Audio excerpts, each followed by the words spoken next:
Google decided that work-life balance and going home early and working from home was more important than winning. Imagine that each and every human on the planet has their own programmer that actually does what they want, as opposed to the programmers that work for me who don't do what I ask, right? Here, the reason I'm being so harsh about work is that these are systems which have network effects, so time matters a lot. Idea basically is to do two things. Use AI in complicated, powerful ways for these essentially robotic war. And the second one is to lower the cost of the robots. In a shocking turn of events, former Google CEO Eric Schmidt's controversial interview at Stanford University was abruptly taken down. But we've got the inside scoop. Brace yourselves for mind-blowing revelations about AI's future that big tech doesn't want you to hear. After hours of searching, I finally found a way to access this controversial interview. Let's dive in and unpack some of the most striking insights from Schmidt. He argues that when AI is unleashed at scale, its impact will be unprecedented, far greater than the effects of social media. Join me as we explore his thoughts on the future of AI and what it means for our world. In the next year, you're going to see very large context windows, agents, and text to action. When they are delivered at scale, it's going to have an impact on the world at a scale that no one understands yet. Much bigger than the horrific impact we've had by social media, right, in my view. What do you think about Schmidt's claim that AI's impact will dwarf social media? Drop your thoughts in the comments. Before proceeding, hit the subscribe button and the notification bell now to stay updated with AI and stay ahead of the AI curve. So here's why. In a context window, you can basically use that as short-term memory. And I was shocked that context windows get this long. The technical reasons have to do with the fact that it's hard to serve, hard to calculate, and so forth. The interesting thing about short-term memory is when you feed, you ask it a question, read 20 books, you give it the text of the books is the query, and you say, tell me what they say. It forgets the middle, which is exactly how human brains work too, right? That's where we are. With respect to agents, there are people who are now building essentially LLM agents. And the way they do it is they read something like chemistry, they discover the principles of chemistry, and then they test it. And then they add that back into their understanding, right? That's extremely powerful. And then the third thing, as I mentioned, is text to action. So I'll give you an example. The government is in the process of trying to ban TikTok. We'll see if that actually happens. If TikTok is banned, here's what I propose each and every one of you do. Say to your LLM the following: make me a copy of TikTok, steal all the users, steal all the music, put my preferences in it, produce this program in the next 30 seconds, release it, and in 1 hour, if it's not viral, do something different along the same lines. That's the command. Boom, boom, boom, boom, right? You understand how powerful that is. If you can go from arbitrary language to arbitrary digital command, which is essentially what Python in this scenario is, imagine that each and every human on the planet has their own programmer that actually does what they want, as opposed to the programmers that work for me who don't do what I ask, right? The programmers here know what I'm talking about. So imagine a non-arrogant programmer that actually does what you want, and you don't have to pay all that money to. And there's infinite supply of these programs. And this is all within the next year or two. Very soon. While Schmidt's TikTok scenario is provocative, it's important to note that current AI capabilities and legal restrictions make such instant app replication unlikely. However, his point about AI's potential to revolutionize software development is worth considering. Those three things, I'm quite convinced it's the union of those three things that will happen in the next wave. So you asked about what else is going to happen. Every 6 months I oscillate. So we're on it's an even odd oscillation. So at the moment, the gap between the frontier models, of which there are now only 3, I'll review who they are, and everybody else appears to me to be getting larger. 6 months ago, I was convinced that the gap was getting smaller. So I invested lots of money in the little companies. Now I'm not so sure. And I'm talking to the big companies, and the big companies are telling me that they need 10 billion, 20 billion, 50 billion, 100 billion. Stargate is 100 billion, right? They're very, very hard. Sam Altman is a close friend. He believes that it's going to take about 300 billion, maybe more. I pointed out to him that I'd done the calculation on the amount of energy required.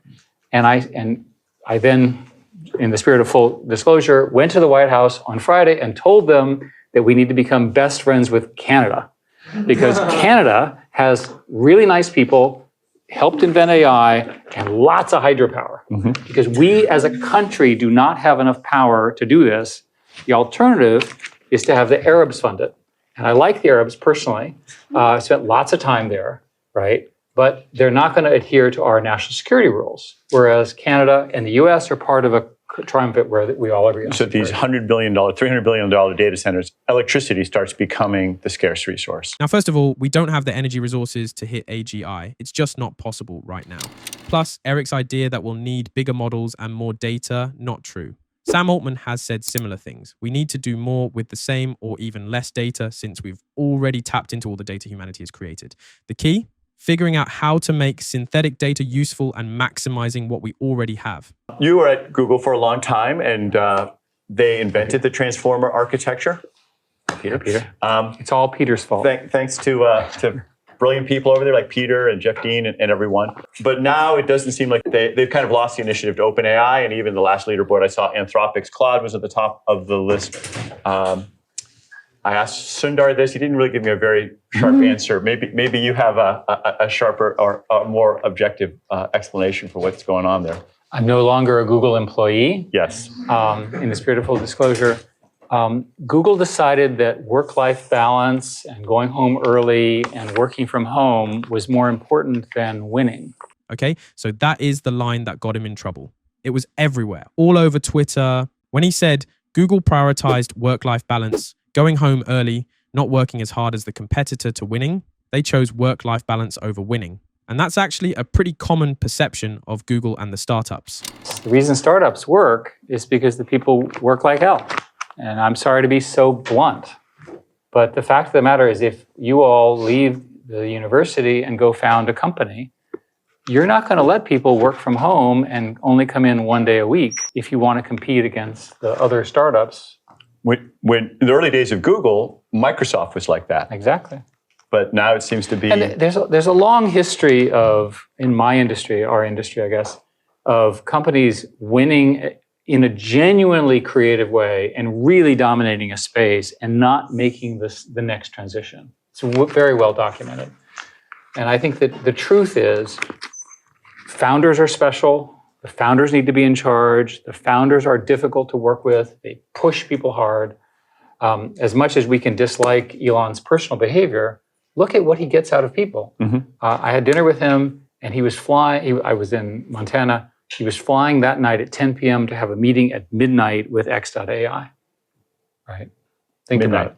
I was in Taiwan, different country, different culture, and they said that, and this is TSMC, who I'm very impressed with, and they have a rule that the starting PhDs coming out of they're good physicists, work in the factory on the basement floor. Now, can you imagine getting American physicists to do that? The PhDs? Highly unlikely. Different work ethic. And the problem here, the reason I'm being so harsh about work is that these are systems which have network effects. So time matters a lot. And in most businesses, time doesn't matter that much, right? You have lots of time. You know, Coke and Pepsi will still be around, and the fight between Coke and Pepsi will continue to go on, and it's all glacial, right? When I dealt with telcos, the typical telco deal would take 18 months to sign, right? There's no reason to take 18 months to do anything. Get it done. It's just, we're in a period of maximum growth, maximum gain. So here he was asked about competition with China's AI and AGI, and that's his answer. We're ahead. We need to stay ahead, and we need money to play a role for competition with China as well. So I was the chairman of an AI commission that sort of looked at this very carefully. And you can read it. It's about 752 pages. And I'll just summarize it by saying, we're ahead, we need to stay ahead, and we need lots of money to do so. Our customers were the Senate and the House. And out of that came the CHIPS Act and a lot of other stuff like that. A rough scenario is that if you assume the frontier models drive forward and a few of the open source models. It's likely that a very small number of countries can play this game. What are those countries, or who are they? Countries with a lot of money and a lot of talent, strong educational systems, and a willingness to win. The US is one of them. China's another one. How many others are there? Are there any others? I don't know, maybe. But certainly in your lifetimes, the battle between the US and China for knowledge supremacy is going to be the big fight, right? So the US government banned essentially the NVIDIA chips, although they weren't allowed to say that was what they were doing, but they actually did that into China. They have about a 10-year chip advantage. We have a roughly 10-year chip advantage in terms of sub-DUV, that is sub-5 nanometer. 10 years, that long? Roughly 10 years. Wow. And so you're going to have, so an example would be, today we're a couple of years ahead of China. My guess is we'll get a few more years ahead of China, and the Chinese are whopping mad about this. It's like hugely upset about it. Well, let's talk about a real war that's going on. I know that something you've been very involved in is the Ukraine war, and in particular, I don't know how much you can talk about White Stork and your goal of having $500 drones destroy $5 million tanks. So how's that changing warfare? So I worked for the Secretary of Defense for 7 years and tried to change the way we run our military. I'm not a particularly big fan of the military, but it's very expensive, and I wanted to see if I could be helpful. And I think, in my view, I largely failed. They gave me a medal, so they must give medals to failure or whatever. But my self-criticism was nothing has really changed. And the system in America is not going to lead to real innovation. So watching the Russians use tanks to destroy apartment buildings with little old ladies and kids just drove me crazy. So I decided to work on a company with your friend, Sebastian Thrun, and as a former faculty member here, and a whole bunch of Stanford people. And the idea basically is to do two things. Use AI in complicated, powerful ways for these essentially robotic war.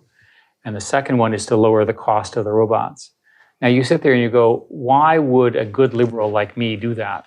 And the answer is that the whole theory of armies is tanks, artillery, and mortar, and we can eliminate all of them.